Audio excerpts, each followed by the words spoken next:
Welcome to live TV Urdu. जमीन पर पानी कहां से और कैसे आया? पानी अज़ल से मौजूद था या आसमान से गिरा? साइंस क्या कहती है?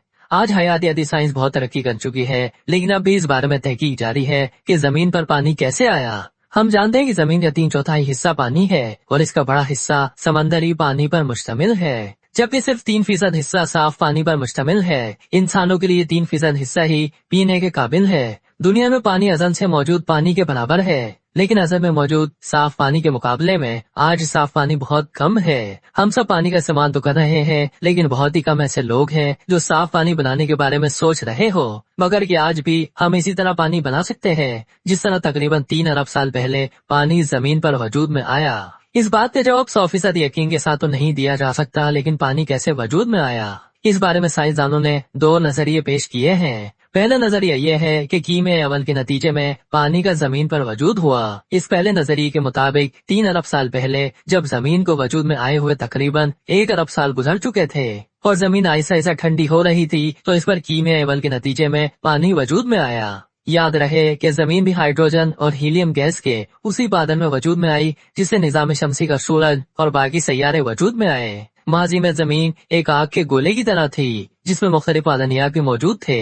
हमें ये बात मालूम है कि एटम जो मादे का बुनियादी जरा है उस वक्त दूसरे एटम से मिलकर ताल्लुक बनाएगा जब उसके आसपास का माहौल जिसमें मखसूस दर्जे हरारत और दबाव शामिल है वो मिलाप के लिए बेहतर होगा। शुरू में जमीन बहुत गर्म थी, जिस वजह से एटम्स आपस में मिलकर कोई नए मॉलिक्यूल्स एटम्स का मजमुआ बना रहे थे।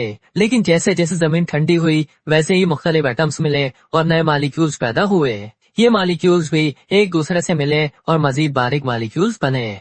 उनके मिलने से पहला खलिया यानी जानदारों का बुनियादी हिस्सा जो कि पहला जानदार था, फिजा में आतिश फिशा से निकलने वाली हाइड्रोजन सल्फाइड गैस और जमीन में मौजूद हाइड्रोकार्बन यानी ऐसे मॉलिक्यूल जो हाइड्रोजन, कार्बन और ऑक्सीजन से मिलकर बने हो, वो खुराक के तौर पर लेता और उससे तवानाई हासिल करता रहा। इन छोटे जानदारों का एक ही बुनियादी उसूल है कि हर 20 मिनट में 1 से 2 हो जाना। इसी तरह उनकी आबादी में तेजी से इजाफा होता गया और उनकी बहुत सी नस्लें भी पैदा हुई। चूंकि इर्तिकाई अमल का आगाज हो चुका था, लिहाजा बाद में आने वाली नस्लों में अपने आबा की निस्बत तब्दीली आ चुकी थी और वो फिजा में ऑक्सीजन गैस बनाने लगे। उनकी आबादी के साथ साथ ऑक्सीजन गैस में इजाफा हो और वह जानदार जिनकी मरकजी खुराक ऑक्सीजन नहीं बल्कि हाइड्रोजन सल्फाइड थी, उनकी आबादी मरने लगी और खत्म हो गई। आहिस्ता आहिस्ता ऑक्सीजन गैस की वजह से कुराए अर्श के गिर्द ओजोन की पट्टी बनने लगी।